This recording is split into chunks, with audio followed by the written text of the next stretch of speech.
على محمد صلی علی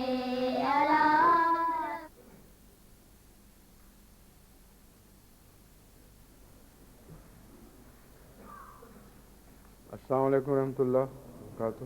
اذان دے دیں.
أشهد أن لا إله إلا الله وحده لا شريك له وأشهد أن محمدا عبده ورسوله. أما بعد فأعوذ بالله من الشيطان الرجيم. بسم الله الرحمن الرحيم. الحمد لله رب العالمين الرحمن الرحيم مالك يوم الدين. إياك نعبد وإياك نستعين. اهدنا الصراط المستقيم صراط الذين أنعمت عليهم غير المغضوب عليهم ولا الضالين.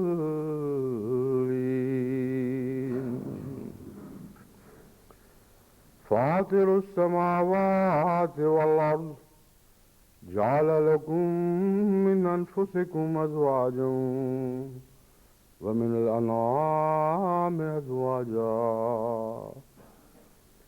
يذرأكم فيه ليس كمثله شيء وهو السميع البصير. له مقاليد السماوات والأرض يبسط الرزق لمن يشاء ويقدر إنه بكل شيء عليم. وہ آسمانوں اور زمین کا پیدا کرنے والا ہے.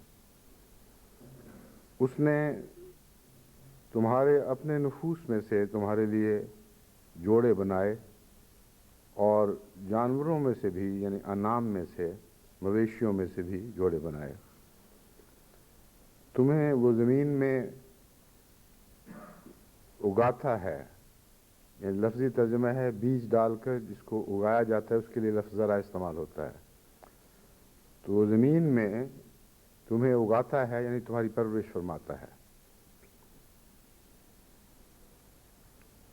لہوم فیہ لیسا کمثلہ شیء، اس جیسا اور کوئی نہیں ہے. ان تمام صفات میں کچھ ملتی جلتی باتیں تمہیں دکھائی دیں گی، مگر در حقیقت مخلوق کی صفات سے خدا کی صفات کاملہ تک پہنچنا ممکن نہیں ہے. اس کے مقاصد کا کچھ شعور حاصل ہو جاتا ہے جتنا وہ چاہے، مگر ذات کا فہم ناممکن ہے، کیونکہ لیسا کمثلہ شیء، اس جیسا کوئی اور نہیں. وہ سمیع البصیر، اور سنتا بھی ہے اور دیکھتا بھی ہے، اور بہت سننے والا اور بہت دیکھنے والا ہے.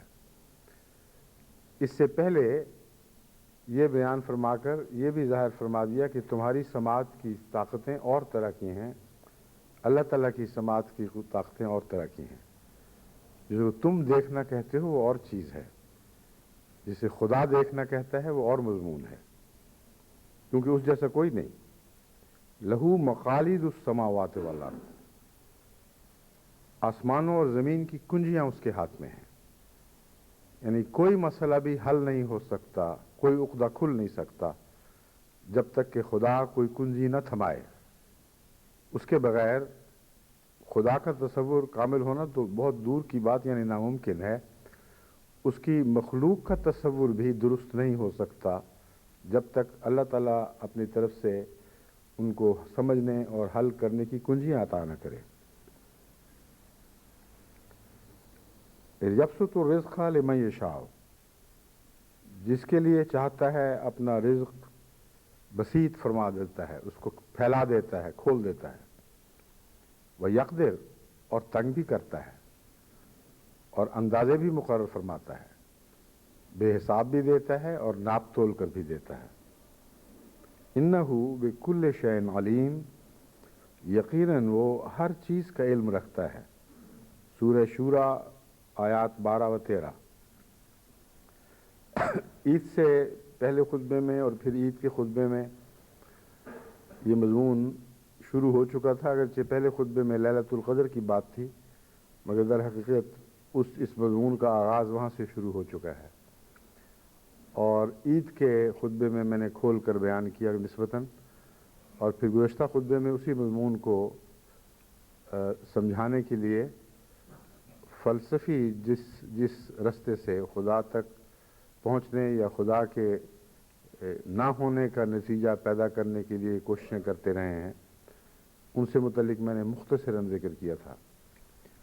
اس وقت مجھے خود محسوس ہو رہا تھا کہ وہ جو سامنے بیٹھے ہیں ان میں کم ہی ہیں جو اس مضمون میں میرا ساتھ دے رہے ہیں، اور جو دور بیٹھے ہوئے مختلف علوم کے یعنی مختلف علوم کے درجوں پر ہیں، ان کے متعلق مجھے کافی رحم آ رہا تھا کہ یہ بیچارے کس مصیبت میں پھنس گئے. لیکن میری بھی ایک مجبوری تھی اور ہے.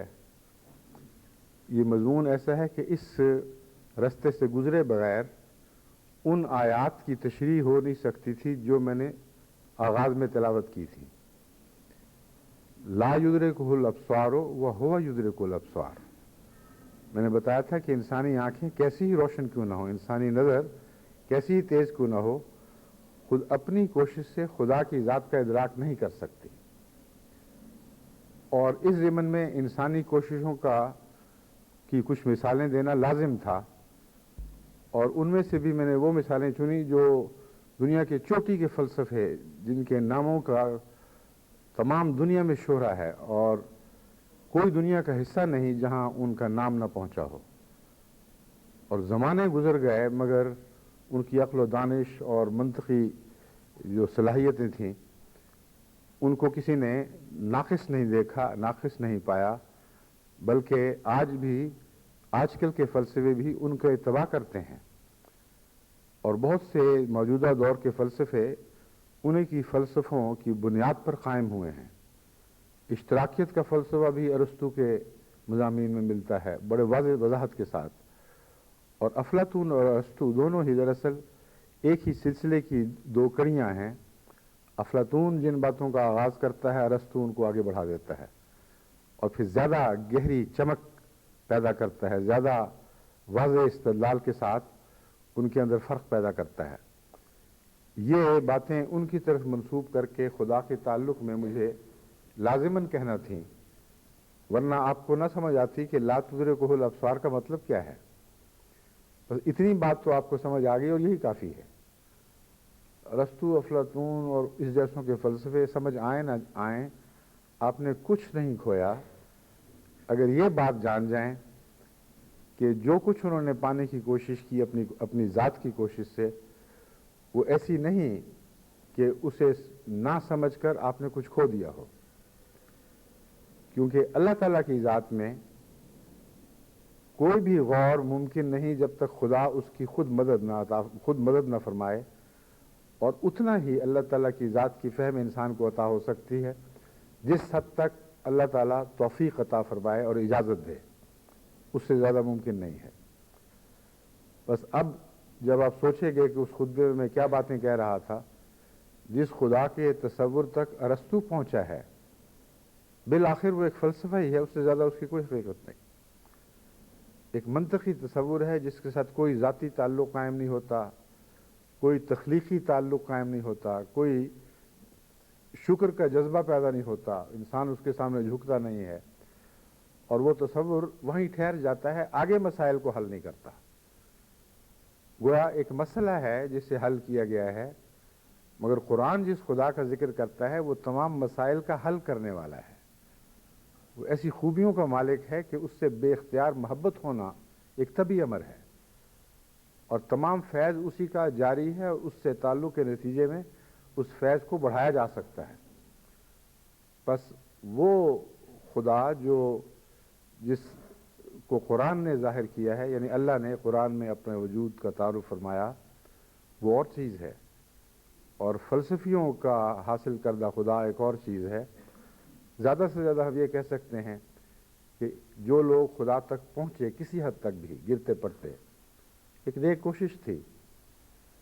ویسی ہی بات ہے جیسے حضرت مسلم موعود نے فرمایا, وہ خوش قسمت ہے جو گر پڑ کے اس مجلس میں جا پہنچے. کبھی پاؤں پہ سر رکھا, کبھی دامن سے جا لپٹے. پہنچے تو ہیں مگر یہ توفیق نہیں ملی کہ کبھی پاؤں پہ سر رکھے, کبھی دامن سے جا لپٹے. یہ اہل اللہ ہی کو توفیق ملتی ہے, ان کو ملتی ہے جو قرآن سے خدا کا تصور حاصل کرتے ہیں اور قرآن کے ساتھ اس تصور میں آگے بڑھ کر اپنے تعلقات خدا سے قائم کرنے کی کوشش کرتے ہیں. اتنا حصہ اگر آپ سمجھ جائیں تو پھر بہت کافی ہے. فلسفے اور منطق کی باریکیاں آئیں نہ آئیں, مقصد حاصل ہو گیا. اور اب میں جب خدا کا وہ تعارف کرواؤں گا جو اللہ نے خود قرآن میں فرمایا ہے, جس کا ذکر احادیث میں ملتا ہے, جس کا ذکر حضرت مسیح موعود علیہ الصلوۃ والسلام نے اپنے خدا داد گہرے عرفان سے لے کر ہمارے لیے نسبتاً آسان زبان میں بیان فرمایا. نسبتاً آسان زبان اس لیے کہ وہ زبان بھی بہتوں کے لیے بہت مشکل ہے, لیکن براہ راست اگر سمجھیں تو بہت مشکل معاملات تھے. حضرت مسیح موعود علیہ الصلوۃ والسلام کی زبان میں وہ نسبتاً آسان ہو گیا, اتنا آسان ہو گیا کہ اگر غور کریں اور بار بار مطالعہ کریں تو وہ سمجھ آ سکتے ہیں. اسی لیے حضرت مسیح موعود علیہ السلام نے اپنی تحریرات کو بار بار پڑھنے کی تلقین فرمائی ہے. ایک تو یہ تھا میرا تاثر, اور اس کی میں نے وجہ بتائی ہے کہ وہ مجبوری تھی, اس کے بغیر چارہ نہیں تھا, اور ایک فائدہ تو بہرحال حاصل ہوا ہے. میں نے یہاں جب پتہ کروایا کہ لوگوں سے پوچھو تو صحیح کیا حال ہوا, تو عورتوں کی طرف سے تو اکثر یہی رپورٹ ملی کہ انہیں ہاتھ کے اشارے سے کہیں بس اوپر سے گزرا ہے, اور مردوں کی طرف سے مختلف آرات ہیں. ایک نے کہا کہ ہم خوب سمجھ گئے, تو بعض نے کہا کہ کچھ سمجھ آئی, بڑا زور لگانا پڑا. بعض نے کہا کہ بس تبرکن بیٹھے رہے ہیں, بس اس سے زیادہ کچھ حاصل نہیں. یہ مگر باہر کے جو خطوط آئے ہیں ان سے پتہ چلتا ہے کہ دور بیٹھے کوئی افریقہ کے ملک میں, کوئی جاپان میں, کوئی کسی اور جگہ ان مضامین کو بڑے غور سے سن کر سمجھ بھی چکا ہے بہت حد تک. اور ان کے تبصروں سے پتہ چلتا ہے کہ مسلسل وہ مضمون میں ساتھ دیتے رہے اور اس مضمون سے پھر اور باتیں بھی پھوٹیں۔ چنانچہ ایک خاتون کا ایک خط آیا جس میں اس نے کہا آپ جو یہ بات بیان کر رہے ہیں کیا یہ جائز ہوگا میرے لیے کہ اس کے طبی نتیجے کے طور پر یہ بھی نتیجہ نکالوں۔ بہت باریک نتیجہ تھا اور میں نے ہی وہی نتیجہ آخر میں نے آپ کے سامنے پیش کرنا تھا، لیکن اللہ تعالیٰ کے فضل سے ان کو اللہ تعالیٰ نے ایسی جلا عطا کی ہے کہ وہ سمجھ گئیں اور وہ نتیجہ نکالا۔ کچھ اس میں کمزوری تھی، وہ بہرحال درست کر دی جائے گی، مگر یہ پہنچ بھی بڑی چیز ہے۔ ایک ہمارے فلسطین کے مبلغ ہیں، انہوں نے ایک ایسی چیز کی طرف توجہ دلائی جو میں نے بیان کرنی ہی تھی، اور جب میں وہ پیش کر رہا تھا تو اسی وقت مجھے احساس تھا کہ یہ سوال پیدا ہوگا اور ہونا چاہیے اور اس کا حل پیش کرنا چاہیے۔ چنانچہ انہوں نے بالکل صحیح لکھا ہے کہ یہ سنتے ہوئے بہت سے مسائل حل ہوئے، لیکن ایک سوال اٹھ کھڑا ہوا ہے، اس کا بھی جواب دیں۔ تو میں وہیں سے آج بات شروع کرتا ہوں۔ انہوں نے لکھا ہے کہ آپ نے جو مالک یوم الدین بھی فرمایا اور ساتھ یہ بھی کہا کہ صفات باری تعالیٰ میں زمانہ نہیں پایا جاتا، تو مالک کی صفت تو زمانے کے ساتھ بندھی ہوئی ہے، یعنی قیامت کے دن وہ مالک ہوگا، گویا اب مالک نہیں ہے۔ تو اس سوال میں کچھ سچائی اس حد تک تو پائی جاتی ہے کہ زمانے کے ساتھ اس صفت کو باندھا گیا ہے، پہلی صفات کو نہیں باندھا گیا۔ اللہ رب، اللہ تو اس میں ذات ہے، اللہ پھر رب پھر رحمان رحیم، لیکن کسی کے ساتھ کوئی وہ نہیں، زمانہ پیوستہ، زمانے کا تعلق قائم نہیں فرمایا۔ جب مالک کہا تو یوم الدین کہہ دیا، اور یوم الدین کی تعریف کیا ہے دیکھیں، اس میں کس حد تک زمانہ پایا جاتا ہے، اور وہ پہلے معنی سے معارض ہے جو میں نے تعریف کی تھی کہ زمانہ دراصل اس حد تک خدا کی ذات میں قابل اعتراض ہے جس حد تک اس کی ذات میں تبدیلی پیدا کرنے کا تقاضا کرے، اور یہی حقیقی تعریف ہے زمانے کی جو خالق کو مخلوق سے الگ کرتی ہے۔ جس ذات میں تبدیلی ہو رہی ہے اس کا آغاز بھی ہے، اس کا انجام بھی ہے، ناممکن ہے کہ اس کا کوئی کنارہ نہ ہو۔ جس ذات میں تبدیلی نہیں ہو رہی وہ ذات ہمیشہ کے لیے قائم ہے، اس کا کوئی کنارہ پکڑا جا ہی نہیں سکتا، عقل کے منافی بات ہے۔ لیکن اس کے سوا زمانے کے جتنے مطالب ہیں اور اچھے ہیں ان کا خدا سے تعلق ہے۔ ایک تعلق یہ ہے کہ مخلوق کے زمانے کے ساتھ ساتھ اللہ اپنی جلوہ گری فرماتا ہے جو اس کی ذات میں ہمیشہ سے صفات کے طور پر موجود ہے، لیکن مخلوق کی طلب ان کے حالات، ان کی قدروں کے مطابق، ان کے ظرف کے مطابق جب وہ جلوے دکھاتا ہے تو اس کی ذات میں کوئی تبدیلی نہیں ہوتی۔ گویا مخلوق کی تبدیلیاں خدا تعالیٰ کے ساتھ تعلق کے معاملے میں مختلف سخت صورتیں اختیار کرتی رہتی ہیں۔ کوئی تبدیلیاں منفی سمت میں جاری ہیں اور وہ تعلق توڑنے کا موجب بنتی چلی جاتی ہیں، کوئی تبدیلیاں مثبت سمت میں جاری ہیں اور وہ تعلق بڑھانے کا مطالبہ کرتی ہیں۔ تو اللہ دونوں سے برابر جلوہ گری میں اس بات کو پیش نظر رکھتا ہے، یعنی بیک وقت وہ گرتے ہوئے لوگوں کے ساتھ اپنا تعلق گراتا چلا جاتا ہے، یہ بھی اس کا ایک جلوہ ہے، اور بیک وقت اسی وقت میں جو تعلق بڑھانے کا استحقاق رکھتے ہیں ان سے تعلق بڑھاتا چلا جاتا ہے۔ تو زمانہ ان معنوں میں نہیں پایا جاتا جن معنوں میں مخلوق میں پایا جاتا ہے۔ مخلوق میں بیک وقت ایک انسان یہ نہیں ہو سکتا کہ اوپر بھی چڑھ رہا ہے نیچے بھی گر رہا ہے۔ یہ دو ایسی حالتیں ہیں جو حادث حالتیں ہیں، اور ان کا اجتماع انہی میں ممکن ہے جن میں زمانہ پایا جاتا ہے۔ خدا تعالیٰ کی ذات جو زمانے سے پاک ہے ان معنوں میں تو پاک ہے جو میں نے بیان کیے، مگر زمانے کے بعض معنی مخلوق کے حوالے سے اس میں ملیں گے۔ آج ایک تعلق ہے، کل دوسرا تعلق ہے، پرسوں تیسرا تعلق ہے، مگر صفات وہی ہیں، اور تعلق کے بدلنے کی وجہ مخلوق کی تبدیلی ہے نہ کہ خالق کی تبدیلی۔ تو ایک یہ بھی مضمون ہے جس کو پیش نظر رکھنا چاہیے. اب میں آپ کو بتاتا ہوں کہ مالک یوم الدین کو زمانے سے کیوں باندھا گیا ہے اور اس کا کیا مطلب ہے. اول مطلب تو اس کا وہی ہے جو قرآن نے پیش کیا ہے، اور اسی مطلب میں دوسرے مطلب بھی آ جاتے ہیں. وَمَا أَدْرَاكَ مَا يَوْمُ الدِّينِ يَوْمَ لَا تَمْلِكُ نَفْسٌ لِّنَفْسٍ شَيْئًا وَالْأَمْرُ يَوْمَئِذٍ لِلَّهِ. وہ وقت یا وہ دور جب کہ لا تملک نفس لنفس شیئا، کوئی ذات کسی چیز کی بھی، کسی جان کے لیے بھی، نہ اپنے لیے نہ غیر کے لیے مالک نہیں رہے گی. والامر کلہ للہ.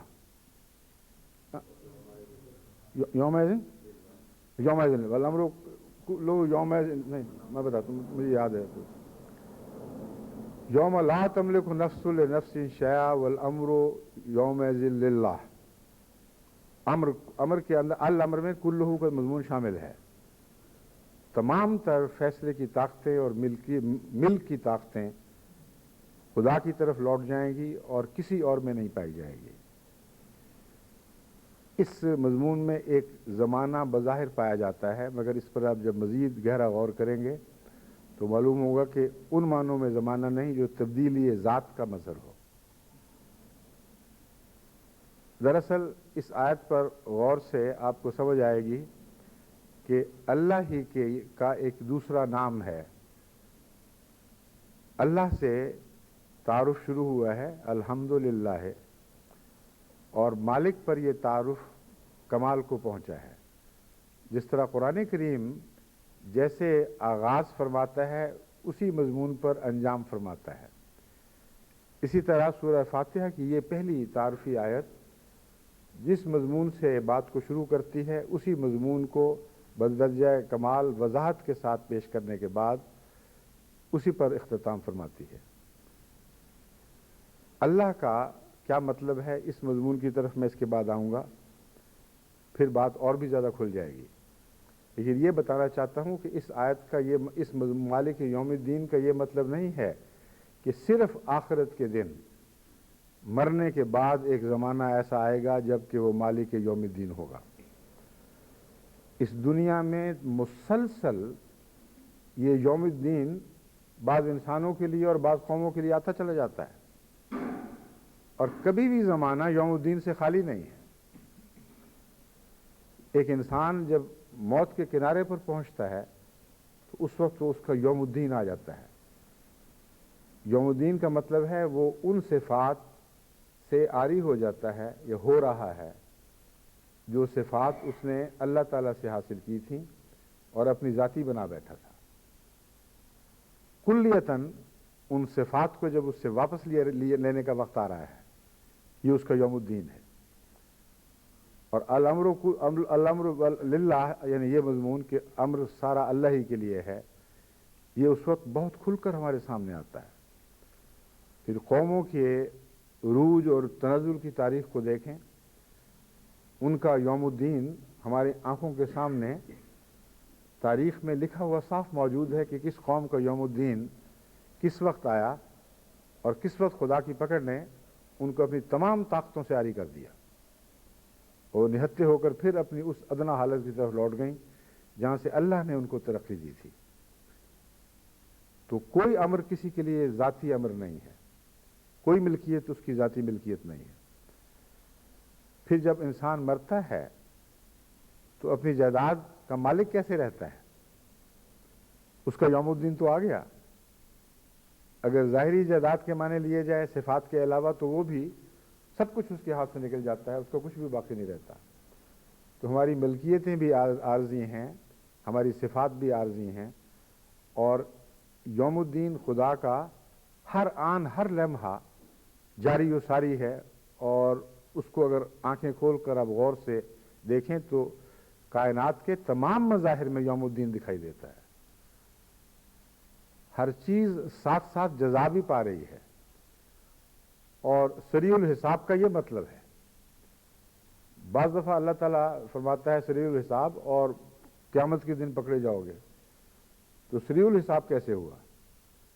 سریع الحساب یہ ہے کہ ساتھ ساتھ اس جزا کا نظام جاری کرتا چلا جاتا ہے، اور وہ جزا تمہیں دکھائی دے یا نہ دے تمہاری تقدیر میں لکھی جا رہی ہے، اور فیصلے ہو رہے ہیں۔ تمہاری روح کی ایک منحوس شکل بھی بن رہی ہے جو جہنم کے لائق ہے، ایک حسین اور دلکش شکل بھی بن رہی ہے جو جنت کے لائق ہے، اس کی تیاریاں ہیں۔ کائنات میں ایک انسان کائنات میں جو قدرت کے مظاہر کو دیکھے، اس کے عمل کو دیکھے، تو سارا یوم الدین ہی ہے، اس کے سوا ہی کچھ نہیں۔ تو اس آیت کے تعلق میں جب ہم شروع دوبارہ چلتے ہیں، اللہ دراصل تمام صفات حسنہ یا تمام اسماء کا منبع بھی ہے اور مرجع بھی ہے۔ اللہ کے لفظ سے صفات پھوٹتی ہیں اور اللہ ہی کی طرف واپس لوٹتی ہیں۔ بس اللہ کے تعلق میں فرمایا وہ رب العالمین ہے، اور ہم نے دیکھا کہ وہ رب العالمین تو ہے، مگر کچھ لوگ بھی رب بنتے ہیں اور ربوبیت میں کچھ نہ کچھ حصہ پاتے ہیں۔ رحمان ہے، اور ہم دیکھتے ہیں کہ مائیں بھی رحمان ہیں، اور دوست بھی، اور اقارب بھی، اور محبت میں مبتلا لوگ بھی رحمان ہو جاتے ہیں۔ وہ اچھا بدلہ دینے والا اور بار بار بدلہ دینے والا ہے۔ ہم دیکھتے ہیں کہ بعض مزدوروں سے بھی بہت حسن سلوک کرتے ہیں، بہت احسان کا سلوک کرتے ہیں، ان کے حقوق سے بڑھ کر ان کو بدلے دیتے ہیں۔ تو رحیمیت میں بھی ایک قسم کا حصہ پا گیا۔ مگر ان سب باتوں کے باوجود ان پر زور نہیں ڈالا، مالک پر جو زور ڈالا ہے اس کی دو وجوہات ہیں۔ ان چیزوں میں وہ حصہ تو پاتے ہیں، مگر تھوڑے خوش نصیب ہیں جو کچھ حصہ پاتے ہیں، اور وہ بھی عارضی اور معمولی سا۔ اس کے باوجود مالک سب بنی بیٹھے ہیں، اور ملکیت میں کسی غیر کو برداشت نہیں کرتے، اور تمنا بھی یہ ہے کہ ہم ہر چیز کے مالک بن جائیں۔ تو مالک کی صفت ان کی ذات میں اتنا جوش دکھاتی ہے کہ ہر دوسری صفت پر غالب ہے، اور جو کچھ ان کا ہے وہ بڑے تکبر اور غرور سے کہتے ہیں یہ ہمارا ہے۔ خواہ بچہ ہو، خواہ اولاد کوئی تعلق والی وہ قومیں ہوں، ان کے لیڈر کہتے ہیں یہ ہماری قوم ہے، یہ زمین ہماری ہے، یہ ملک ہمارا ہے۔ یہ سب ملکیت کے دعوے ہیں جن پر ساری دنیا میں جنگیں اور لڑائیاں اور ایک دوسرے سے مقابلے جاری ہیں۔ لیکن رحمان کا دعویٰ کوئی انسان شاید ہی کرے، کیونکہ اس کے تقاضے بہت ہیں۔ ہر دعوے کے ساتھ ایک فیض کا پھوٹنا لازم ہے۔ مالک کے ساتھ وہ سمجھتے ہیں کوئی فیض کا پھوٹنا، یعنی ہماری طرف سے فیض جاری ہونے کا مضمون کوئی تعلق نہیں رکھتا مالک کے ساتھ، کیونکہ مالک کا یہ مضمون سمجھا جاتا ہے کہ جو چاہے کرے۔ اللہ تعالیٰ یہ فرماتا ہے ٹھیک ہے مالک ہیں، ہم جو چاہے کریں۔ تو جو چاہے کریں تو وہ چاہتے ہیں کہ بن جائیں اور بن جاتے ہیں، اور جو چاہیں کریں کی خواہش ایسی ہے کہ نہ دنیا کا قانون پھر دیکھتے ہیں، نہ خدا کا قانون دیکھتے ہیں، دنیا میں مالک بنے بیٹھے ہیں۔ اور جتنے فساد ہیں دنیا میں وہ بالآخر ملکیت سے تعلق رکھتے ہیں، وہ جھوٹی ملکیتیں یا ان کا تصور یا ان کی خواہشات جو انسانی فطرت میں ہمیں جلوہ گر دکھائی دیتے ہیں، ان کے جب بھی وہ عمل دکھاتی ہیں تو دنیا میں فساد پھوٹتا ہے، اور اس وقت رحمانیت، ربوبیت اور رحیمیت سے ہمیشہ ان کا تعلق کٹتا ہے۔ تو رحمانیت اور رحیمیت اور ربوبیت سے تو انسان خود ہی تعلق توڑے بیٹھا ہے، اور روز مرہ آئے دن ہمیں دکھائی دیتا ہے بڑی بڑی قومیں، امیر قومیں جب ان کو ربوبیت کے موقع ملتے ہیں، غریب قوموں کو ربوبیت نہیں کرتی، کبھی کرتی ہیں کبھی نہیں کرتی، مگر شیوا نہیں ہے۔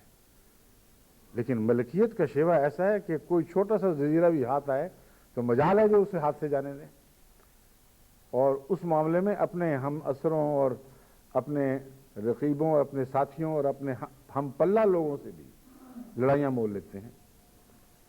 تو اللہ تعالیٰ نے مالک یوم الدین کہہ کے فرمایا ہے کہ اس دنیا میں تمہیں یہ دھوکے لگے ہوئے ہیں، کہتے ہو کہ رب تو وہ ہے مان جائیں گے، رحمان بھی مانیں گے، رحیم بھی، مگر مالک ہم ہیں، اور ملکیت میں ہمیں پورا اختیار ہے۔ اللہ تعالیٰ فرماتا ہے کہ مالک یوم الدین تم غور کر کے دیکھو تو دراصل جب بھی نتائج کا وقت آتا ہے خدائی مالک ہوتا ہے، اس دنیا میں بھی اور آخرت میں بھی۔ اور آخرت کے حوالے سے، اس زمانے کے حوالے سے جب مالک فرمایا گیا ہے تو اس کا تعلق ان تمام صفات حسنہ سے بھی ہے جو پہلے بیان ہو چکی ہیں۔ وہ وقت ہوگا جب رحمانیت کی صفت بھی کامل طور پر خدا کی طرف لوٹ جائے گی، وہ وقت ہوگا جب رحیمیت کی صفت بھی کامل طور پر خدا کی طرف لوٹ جائے گی، ہر دوسرا تمام صفات سے عاری ہو جائے گا۔ وہ جو بعض دائروں میں مالک بنے بیٹھے ہیں وہ کسی دائرے میں بھی مالک نہیں رہیں گے، اور یہ مضمون ہے آخری موت کا مضمون جو حقیقی معنی رکھتا ہے۔ سائنسدانوں کو سمجھانے کی خاطر میں بلیک ہول کی مثال ان کے سامنے رکھ سکتا ہوں۔ جو فزسسٹ بلیک ہول کا تصور پیش کرتے ہیں اور سمجھتے ہیں، وہ یہ خوب جانتے ہیں کہ دراصل بلیک ہول نام ہے صفات سے عاری ہونے کا، اور موت کی حقیقی تعریف ہی یہی ہے کہ صفات سے عاری ہو جاؤ۔ اگر صفات سے عاری ہو جائے چیز تو وہ عدم ہے، تو وہ وقت جب کہ خدا کے سوا سب کچھ عدم ہو جائے گا، کسی کی کوئی ذاتی صفت باقی نہیں رہے گی، اور اس وقت اگر کسی بندے پر رحم کرتے ہوئے خاص محبت کے نتیجے میں وہ استثنائی سلوک فرمائے گا تو اس حد تک وہ خدا کی صفات کا جلوہ گر رہے گا جس حد تک اللہ نے اس کو امتیاز بخشا ہے۔ کسی کی کوئی صفت باقی نہیں رہے گی، یعنی خدا کی دی ہوئی صفت بھی واپس اللہ کی طرف لوٹ جائے گی۔ تو مالک دراصل اللہ ہی کا دوسرا نام ہے ان معنوں میں کہ اللہ سے تعارف کا آغاز فرمایا، اور اللہ کا دراصل مطلب ہے الالہ، کامل معبود، ایک ہی معبود جس کے سوا اور کچھ نہیں، یہی ہے، اس کے سوا کوئی اور معبود نہیں۔ یہ جو بحث ہے اس میں کچھ میں مزید حضرت مسیح علیہ السلام کے حوالے سے اور بعض دوسروں کے حوالے سے آپ کو سمجھاؤں گا۔ سردست یہ بتانا چاہتا ہوں کہ اللہ میں مالکیت کا تصور بدرجہ اتم پایا جاتا ہے۔ بس اللہ سے ذکر شروع کر کے جب رب فرمایا تو اس میں بہت سے لوگ رب بنتے ہوئے دکھائی دیے جو واقعتاً ربوبیت کرتے ہیں۔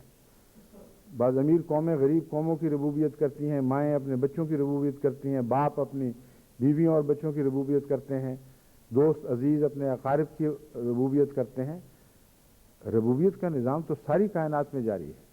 ایک زمیندار ربوبیت کر رہا ہے، جب آپ کے لیے وہ فصلیں اگاتا ہے تو اللہ تعالیٰ فرماتا ہے کہ اللہ وہ ہے جو رب العالمین ہے، وہ سب جہانوں کا رب ہے، در حقیقت وہی رب ہے، اور تمہیں وہم ہے کہ تم بھی ربوبیت کی کچھ مثالیں اپنے اندر رکھتے ہو۔ رحمان بھی وہی ہے اور رحیم بھی وہی ہے۔ یہ تمام باتیں کھل کر روز روشن کی طرح اس وقت تمہیں سمجھ آئیں گی جب یوم الدین آئے گا، جب اللہ کے سوا کوئی مالک نہیں رہے گا، مالک پہلے بھی نہیں، مگر اب میں دوسرے یوم الدین کی بات کر رہا ہوں۔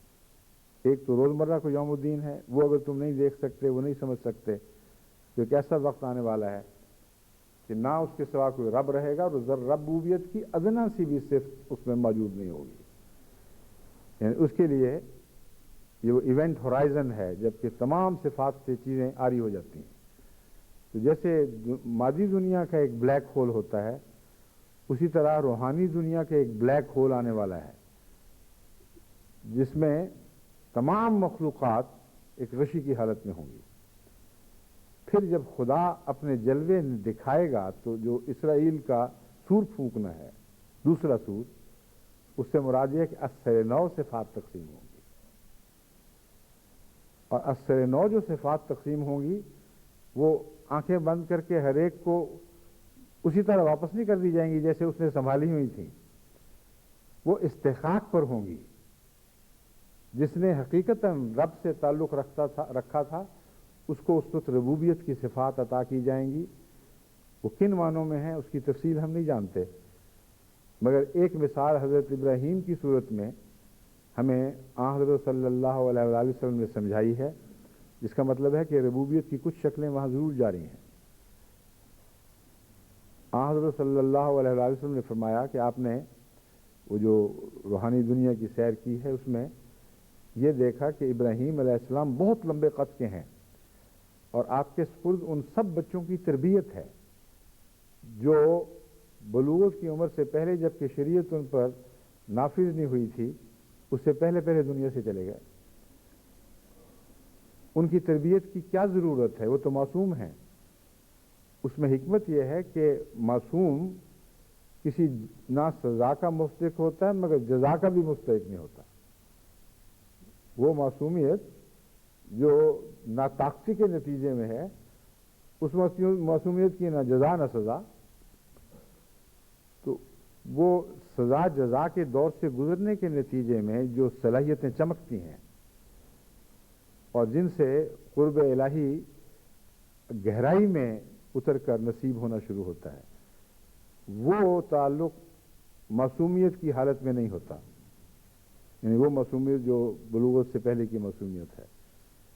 اس کے متعلق فرمایا کہ وہ کمی جو رہ گئی تھی ان کی نشو و نما میں، قیامت کے بعد جب فیصلے ہو چکے ہوں گے ابراہیم علیہ الصلوۃ والسلام کے سپرد، یعنی ابراہیمی طاقتیں جن سے طیور کی آپ نے پرورش فرمائی تھی، وہ طاقتیں ہیں ابراہیم کی جو اس وقت جلوہ گر ہوں گی اور ان بچوں کی روحوں کی تربیت کریں گے. اگر کوئی یہ کہے کہ وہاں تو تربیت کا مضمون ہی کوئی نہیں رہتا، تو میں اس کو بتاتا ہوں کہ حضرت صلی اللہ علیہ وسلم سے بڑھ کر اور کون سمجھتا ہے.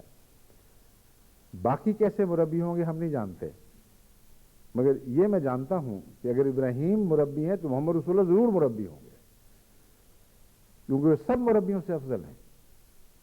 سب سے زیادہ ربوبیت کی صفات آپ نے حاصل فرمائی تھی. تو اگر وہ بچوں کی تربیت پر معمور ہیں تو حضرت صلی اللہ علیہ وسلم اس دور میں اپنی امت کی اور بالغ لوگوں کی جو بالغ ہو کر مرے ہیں ان کی کسی نہ کسی رنگ میں تربیت فرما رہے ہوں گے. اور یہ بھی جنت کے مشاغل میں سے کچھ مشاغل ہیں. تو مراد یہ ہے کہ مالک یوم الدین کا ایک جلوہ ہے کلیتاً نہتہ کر دینے کا. ہر چیز جس کو کہتے ہیں ایز یو ور، اپنے اصل کی طرف لوٹ جائے گی. اسکوئر ون، جہاں سے کام شروع ہوا تھا، اللہ سے تعارف شروع ہوا مالک پہ، وہ تعارف دوبارہ اللہ کی ذات میں جا کر ختم ہوا. ویسا ہی نظارہ ہوگا، تمام کائنات اپنی صفات سے کلیتاً عاری ہو جائے گی. یہ وہ موت ہے جو کامل موت ہے. اس موت سے پھر دوبارہ نشو و نما ہوگی. اور سور پھونکنے کا مطلب یہ نہیں کہ وہ بگل بجایا تو مردے جی اٹھیں گے. خدا تعالیٰ کی صفات حسنہ کا پھونکنے سے تعلق ہے. فَإِذَا نَفَخْتُ فِيهِ مِن رُوحِي فَقَعُوا لَهُ سَاجِدِينَ. جب میں اپنی روح پھونکوں گا آدم میں، تب تم نے اس کو سجدہ کرنا ہے. تو وہ بگل کا بجانا اور یا بگل میں پھونکنا دراصل وہ صفات باری تعالیٰ ہیں جو اس دنیا سے تعلق رکھتی ہیں. تو اس پہلو سے فرشتوں کے دو پہلو بنتے ہیں، ایک وہ جو اس دنیا میں ظاہر ہوتے ہیں اور ایک وہ جو آخرت کے لیے مقرر ہیں. اللہ تعالیٰ قرآن ویسے فرماتا ہے، 4 صفات اپنی بیان فرماتا ہے، رب، رحمان، رحیم، مالک. اللہ تو ذاتی اسم ہے. اور 4 صفات سے تعلق رکھنے والے فرشتے اس دنیا میں تمام عرش کو اٹھائے ہوئے ہیں. لیکن قیامت کے بعد جو عرش ہے اس کے متعلق فرمایا یوم دن ثمانیہ. کیا الفاظ ہیں آیت کے؟ یوم دن ثمانیہ. اس دن عرش الہی کو 8 نے اٹھایا ہوگا. تو جس طرح ہم سے ایک روح نکلے گی جو اعلیٰ درجے کی روح ہوگی جو اس دنیا سے تعلق رکھنے کے لیے موضوع ہوگی، اسی طرح فرشتوں کا ایک اعلیٰ تر جلوہ رونما ہوگا. گویا 4 کی بجائے 8 ہو جائیں گے. اور یہ جو دگنا جلوہ یا دوسری نوعیت کا جلوہ ہے، یہ سورہ اسرافیل میں ظاہر فرمایا گیا ہے. خدا تعالیٰ کی کچھ صفات ہیں جو ہم میں پھونکی گئیں، جن سے ہم نے اس دنیا میں زندگی پائی، اس دنیا میں ہم نے نشو و نما حاصل کی، روحانی ترقیات کی. وہ سب صفات واپس لوٹیں گی اور پھر بڑھا کر دی جائیں گی، اور ہر ایک کو اس کے حصہ رسی، اس کے عمل کے، اس کی استحقاق کے مطابق خدا تعالیٰ کے جلوے پھر بانٹے جائیں گے. یہ دوسرا سور ہے. پہلا سور زندگی بخش ابتدائی زندگی والا بھی پہلا سور ہے، اور موت کے وقت بھی ایک سور ہے جو واپسی کا حکم دے گا.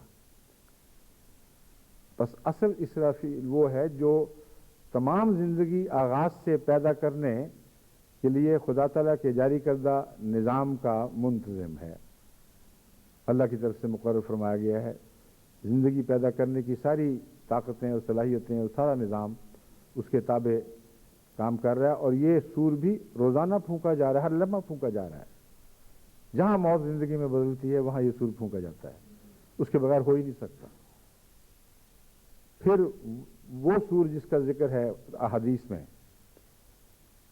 کہ وہ ایسا جو قرآن کریم میں بھی ذکر موجود ہے، ایسا سور جس کے نتیجے میں سب کلیتاً کالعدم ہو جائیں گے، الا من یشاء، سوائے اس کے جس کو اللہ چاہے۔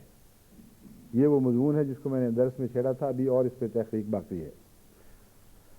میرے نزدیک وہ حضرت محمد رسول اللہ صلی اللہ علیہ وسلم ہے، حضرت موسیٰ نہیں۔ حضرت موسیٰ کو اٹھتے ہوئے دیکھا ہے حضرت محمد رسول اللہ علیہ وسلم نے، یعنی بہرحال یہ ابھی بحث طلب بات ہے، کیونکہ اس حدیث پر جب تک تحقیق نہ ہو اور تنقیحات نہ قائم ہوں، ہم یقینی طور پر ابھی کوئی اعلان نہیں کر سکتے۔ مگر قرآن کے مطالعہ سے اور محمد رسول اللہ کی ذات کے تعارف سے دل یہ تسلیم نہیں کر سکتا کہ من میں محمد رسول اللہ کے سوا کوئی اور ہو، مراد ہو۔ اگر استثناء ہے تو اس کا ہونا چاہیے جس کو اکیلے کو سب کی شفاعتوں کی اجازت ہے، تمام انبیاء بھی اس کی رسول سے اس سے شفاعت پائیں گے۔ اس ضمن میں ایک یہ بھی بات لوگ کہتے ہیں جی جزوی فضیلت، میں اس کا بھی ذکر کر دیتا ہوں۔ ہمارے علماء جو خصوصاً جو پرانے علماء ہیں اور ان سے لے کر آج کل کے علماء بھی اپنے دل کو مطمئن کرنے کے لیے کہتے ہیں یہ جزوی فضیلت ہے، اور یہ ایک علماء کا موقف ہے اور اس پہ انکار نہیں کہ بعض دفعہ نبی پر ایک غیر نبی کو ایک جزوی فضیلت ہوتی ہے، لیکن یہ مضمون وہ بھول جاتے ہیں کہ نبی اور غیر نبی کے تعلق میں ہے۔ اگر نبیوں پر تعلق باندھیں گے تو پھر جزوی فضیلت کا مضمون یہ ہوگا کہ انبیاء کی جو اصل شان ہے اس شان میں تو کسی کو محمد رسول اللہ پر فضیلت نہیں ہو سکتی، مگر اس کی ثانوی پہلوؤں میں جو نسبتاً ادنا پہلو ہیں ان میں ہو سکتا ہے کسی اور رسول کو، کسی محمد رسول اللہ علیہ وسلم پر وہ جزوی فضیلت ہو۔ مگر قیامت کے دن اس واقعہ کو جزوی فضیلت قرار دینا میری سمجھ سے باہر ہے۔ وہ وقت جب تفریق کا وقت آئے گا، جبکہ اندھیروں اور روشنی کے درمیان فیصلے کیے جائیں گے، اور ایسا وقت ہوگا کہ ساری کائنات کی توجہ گویا اس وقت پر مرکوز ہے۔ اس وقت حضرت موسیٰ کو فضیلت دے دی تو جزوی فضیلت کیسے ہو گئی؟ یہ نفس کے بہانے ہیں، یا اگر نفس کے بہانے نہیں تو متقی بھی ایسا فیصلہ کر سکتے ہیں، مگر ان کو زیادہ غور کا موقع نہیں ملا پھر۔ اس لیے میرا دل تو ایک لمحہ کے لیے بھی یہ مان نہیں سکتا، خواب اس کو جزوی فضیلت کہیں یا کچھ اور کہیں، کہ قیامت کے دن اس استثناء میں جس میں من کا ذکر قرآن کریم فرماتا ہے کہ سب کلیتاً اپنی صفات سے عاری ہو جائیں گے سوائے اس ایک کے یا چند کے جن کو میں چاہوں، اس میں موسیٰ تو ہوں، محمد رسول اللہ نہ ہوں۔ لازماً حدیث کے سمجھنے میں کوئی غلطی کی گئی ہے، لیکن میں تحقیق کروا رہا ہوں، الفاظ میں بھی غلطی ہو سکتی ہے۔ بعض لوگوں کے اپنے جو تصورات ہیں یا سوچیں ہیں وہ بعض دفعہ ان کو بعض لفظوں کو سن کر بھی ان کو قبول کرنے پر آمادہ نہیں کر سکتی، اس لیے وہ سمجھتے ہیں بعد میں کہ شاید یہ لفظ کہا گیا ہو جو ہماری مرضی کے مطابق ہے، وہ نہیں کہا گیا ہوگا۔ تو ایسے واقعات احادیث میں ملتے ہیں، ایک جگہ نہیں کئی جگہ ملتے ہیں۔ تو انشاءاللہ اس کی تحقیق کی جائے گی، مگر اب میں واپس اس مضمون کی طرف آتا ہوں کہ ملکیت سے کیا مراد ہے، مالک یوم الدین سے، کہ وہ تمام صفات جن کو خدا نے مخلوق کو عطا کر رکھا ہوگا ان کی بھی صف لپیٹ دی جائے گی، کلیتاً مخلوق ان سے عاری ہو جائے گی، سوائے ان کے یا اس کے جن کو اللہ چاہے کہ ان کو ہم نے اس سے عاری نہیں کرنا۔ اور میرے اس موقف کی تائید میں کہ وہ محمد رسول اللہ ہیں، حضرت اقدس مسیح موعود علیہ الصلوۃ والسلام کی ایک قطعی فیصلہ کن تفسیر ہے جو اس موقف کی تائید کرتی ہے۔ آپ فرماتے ہیں کہ پہلی صفات میں دوسرے نبی اس معنوں میں حصہ دار رہے کہ خدا تعالیٰ نے ان سے حصے عطا کیے. بعضوں کو رحمانیت کا مظہر بنایا، بعضوں کو ربوبیت کا مظہر بنایا، بعضوں کو رحیمیت کا مظہر بنایا، مگر مالک صرف محمد رسول اللہ بنائے گئے ہیں. مالکیت کا مظہر سوائے حضرت محمد رسول اللہ کے کسی اور نبی کو نہیں بنایا گیا، اور یہ یوم الدین کا رسول ہے. تو دونوں باتوں کی تائید ہو گئی. ایک یوم الدین تو بعد میں آئے گا، ایک یوم الدین ہے جو آ بھی چکا ہے، یعنی آخری قیامت جو دنیا میں رونما ہونی تھی، وہ عظیم انقلاب جس میں ساری دوسری صفات چھین لی جائیں گی اور ایک ملکیت کے نقطے پر اکٹھی کر دی جائیں گی.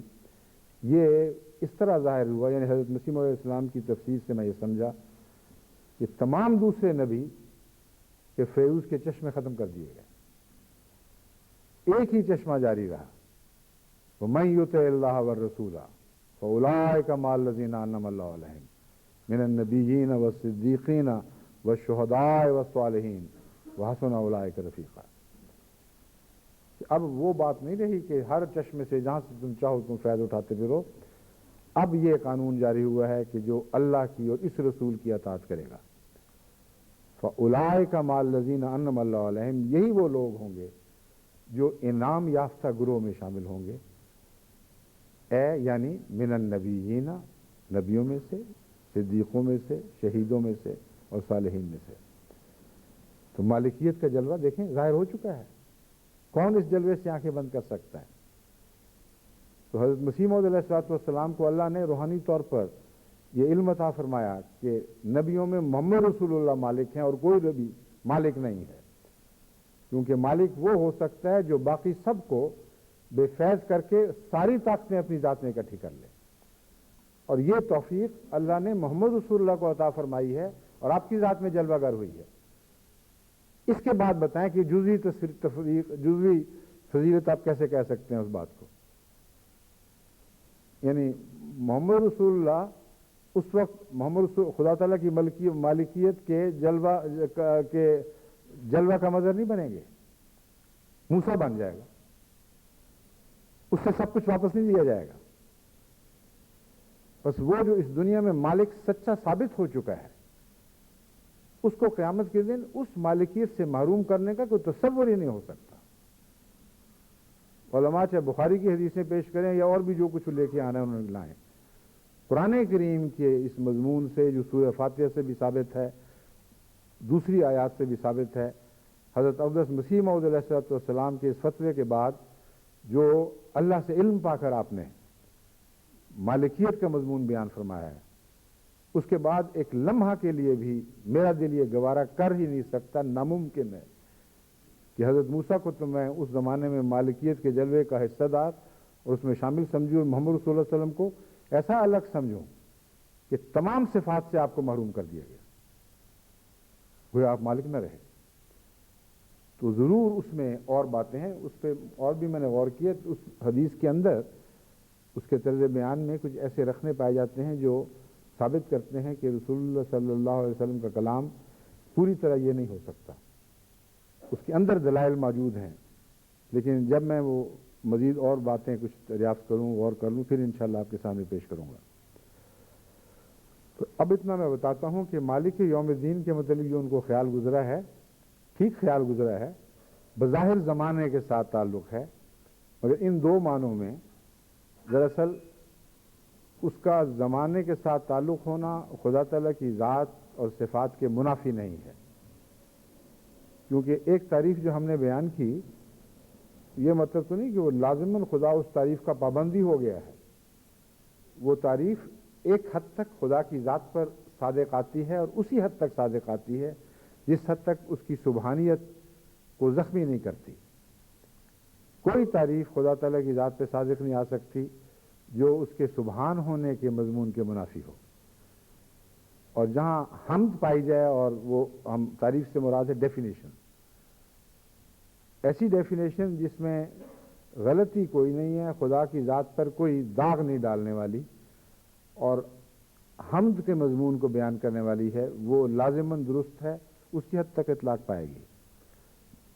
بس زمانہ اگر ان معنوں میں بھی نہ پایا جائے کہ مخلوق کو زمانہ عطا کر دیا اور ان زمانوں سے مستغنی ہو گیا اور ان زمانوں کے مطابق ان کے اقتضاء کو پورا ہی نہیں کر رہا، تو یہ زمانہ نہ پایا جانا نہ اس کی ازلیت کی نشانی ہے، نہ اس کی ابدیت کی، بلکہ نعوذ باللہ من ذالک ایک قسم کی بے رخی اور موت کی دلالت ہے.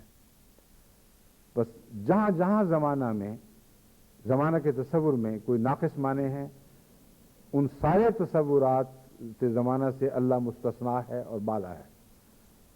جہاں زمانہ کا کوئی تصور خدا کی ذات میں پایا جانا اس کی تسبیح کرتا ہے اور اس کی حمد بیان کرتا ہے، وہ زمانے کا تصور لازماً اللہ تعالیٰ کی ذات میں پایا جاتا ہے. بس یہ بھی اس رویا کا حصہ ہے، یہ سوچ جو میں نے بیان عرض کیا تھا کہ وہ پھوٹی ہے اس سے اور پھر رویا کے ساتھ ختم نہیں ہوئی بلکہ چشمے کی طرح جاری ہو گئی. اور بہت سے ایسے مضامین ہیں اور جو اس میں بیان کرنے والے ہیں. میں نے گزشتہ خطبے کے بعد جب لوگوں نے یہ بتایا کہ اوپر سے گزر رہا ہے اور وغیرہ وغیرہ تو گھبرا کے میں نے کہا پھر کیا فائدہ ان بیچاروں کو تنگ کرنے کا، جب بات ہی نہیں سمجھیں گے تو بعد میں کسی کتاب کی صورت میں پیش کر دیں گے. لیکن ایک شخص نے ایک بہت دلچسپ بات کہی اور اس کا شعر تو وہ نہیں پڑا مگر مضمون یہی تھا کہ بہرا ہوں گرم تو چاہیے دونا ہو التفات، سنتا نہیں ہوں بات مقرر کہے بغیر. کہ ٹھیک ہے ہم بہرے ہیں مگر بہروں کو چھوڑ تو نہیں دیا کرتے، اونچی بولا کرتے ہیں، بار بار بولا کرتے ہیں. تو آپ کچھ اور اونچی بولیں، کچھ سمجھانے کی کوشش کریں، بجائے اس کے کہ 10 خطبوں کی بجائے ایک خطبے میں بات ختم کرنے کا فیصلہ کر لیں، ایک خطبے کی بجائے 10 خطبوں میں بات کرنے کا فیصلہ کریں، تو پھر ہمیں امید ہے کہ ہم انشاءاللہ اس مضمون سے فیض پائیں گے. وہ بات میرے دل کو لگ گئی، اسی لیے آج بجائے اس کے کہ میں جلدی جلدی حضرت مسیح موعود علیہ الصلوۃ والسلام کے حوالے پڑھ کر آپ کے سامنے اس مضمون کو ختم کرنے کی کوشش کرتا، اب اللہ کے حوالے ہے جس حد تک خدا تعالیٰ توفیق بخشے گا وہ چیز جو وہ سلسلہ خیالات یا حقائق کی جستجو کا جو سلسلہ تھا جو اس رویا سے پھوٹا، جس کو میں یقین رکھتا ہوں کہ اللہ تعالیٰ کی طرف سے ایک غیر معمولی رہنمائی کرنے والی رویا تھی، اس میں اکیلا شامل نہیں رہوں گا بلکہ انشاءاللہ حسب توفیق آپ کو بھی شامل کرتا رہوں گا. اور لطف کی بات یہ ہے کہ وہ اس مضمون پر غور کرتے جو خود پھوٹ رہا تھا، جہاں کہیں اٹکا، بعض دفعہ ایک ایک 2 دن اٹکا رہا اور بات نہیں کھلی، تو جب میں نے دعا کی تو فوراً اس کا جواب مل گیا اور پھر وہ بات چل پڑی. تو جو باقی سلسلہ ہے وہ بھی دعا کے سہارے جاری ہے اور انشاءاللہ اس کی ضرورت بھی میں محسوس یہ وقت ایسا ہے، یہ دور کہ ہمیں لازماً صفات باری تعالیٰ کے مضمون پر گہرے غور کی ضرورت ہے. بعض لوگوں نے مجھے لکھا کہ ہم غور شروع کر چکے ہیں. جامعہ کے پرنسپل میر محمود احمد صاحب ناصر نے بھی اپنے طلباء سے پوچھا کیوں جی غور شروع ہو گیا. اس میں مجھے خیال ہے کہ کس طرح غور کریں گے خود بخود. سبحان اللہ وبحمدہ ربنا اللہم صلی علی محمد، ایسی باتیں کہیں گے ضرور مگر اس کو غور نہیں کہتے. یہ مضامین گہرے ہیں اور اللہ تعالیٰ کی طرف سے جب تک روشنی نہ دکھائی جائے اور قرآن حدیث اور حضرت مسیح موعود علیہ السلام کے عبارتوں کو آپس میں جوڑ کر ان پر اجتماعی غور نہ کیا جائے، اس وقت تک صفات باری تعالیٰ پر غور محض سمد کہنے پر یا قادر کہنے پر یا علیم اور حکیم کہنے پر ہو ہی نہیں سکتا. پھر اس غور میں اور بھی مسائل ہیں. جوڑے جوڑے خدا کہتے ہیں ہم نے پیدا کیا اور صفات کے بھی اکثر جگہ جوڑے جوڑے ہی بیان فرمائے ہیں. علیم الحکیم، علیم القدیر، رحمان الرحیم. تو یہ بھی بڑا وسیع مضمون ہے کہ وہ جوڑے کیا معنی رکھتے ہیں. ان میں زمانہ تو نہیں پایا جاتا مگر ان کے ملنے سے دوسری صفات پھوٹتی ہیں.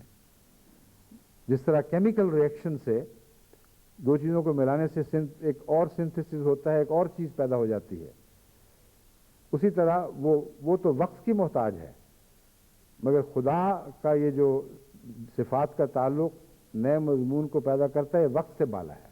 یہ فرق ہے کیونکہ لیسا کے مثل شیء، اپنی مخلوق سے وہ مشابہ نہیں ہے، اس لیے جب ہم مثالیں بیان کرتے ہیں تو صرف سمجھانے کی خاطر، ورنہ حقیقت میں اس سے زیادہ آگے یہ بات خدا کے اوپر اطلاق نہیں پاتی.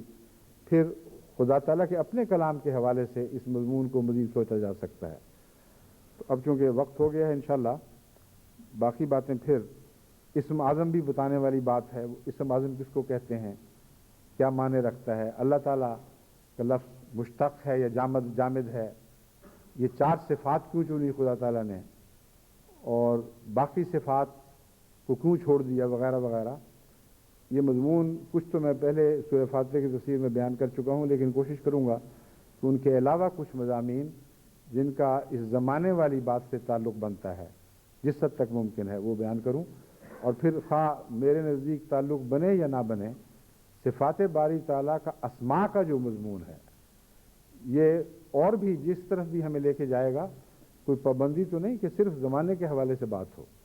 اس روایہ کا ایک یہ بھی مقصد ہو سکتا ہے کہ اسماء کی بات کرو، اور اسماء ہیں جو ہر چیز کا منبع ہیں اور اس سے مزید ترقیات عطا ہوں گی. اور ہم ایسے دور میں ہیں کہ جب آئندہ کا زمانہ ہمارے سپرد کیا جانے والا ہے، جب حضرت محمد رسول اللہ صلی اللہ علیہ وسلم کی مالکیت اب کل عالم پر جلوہ دکھانے والی ہے، اور خدا نے ہم عاجزوں اور نکموں کو چن لیا ہے، تو وہی طاقت بخشے گا، وہی صلاحیتیں عطا کرے گا. لیکن وہ صلاحیتیں اسماء باری تعالیٰ پر غور کے نتیجے میں حاصل ہوں گی. اللہ تعالیٰ ہمیں توفیق عطا فرمائے.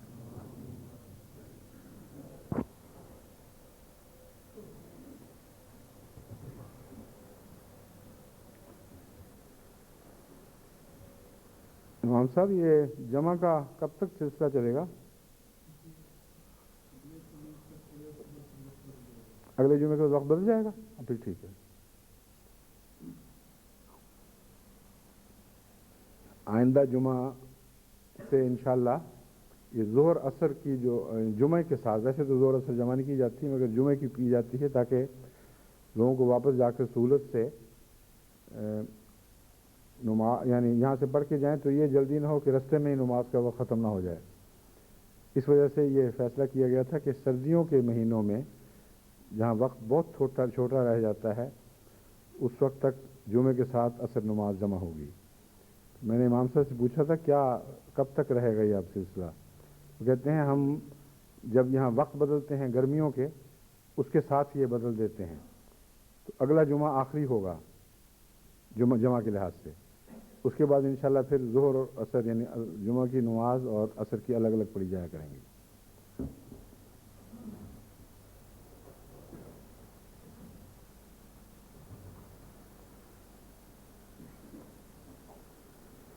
الحمد للہ نحمدہ ونستعینہ ونستغفرہ ونؤمن بہ ونتوکل علیہ ونعوذ باللہ من شرور انفسنا ومن سیئات اعمالنا من یہدہ اللہ فلا مضل لہ ومن یضللہ فلا ہادی لہ ونشهد أن لا إله إلا الله وحده لا شريك له ونشهد أن محمدا عبده ورسوله.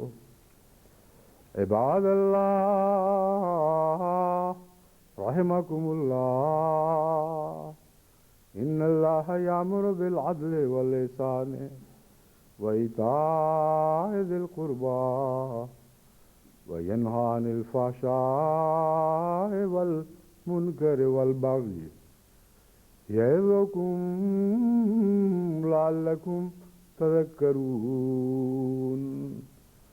اذكروا الله يذكركم وادعوه يستجب لكم ولذكر الله أكبر.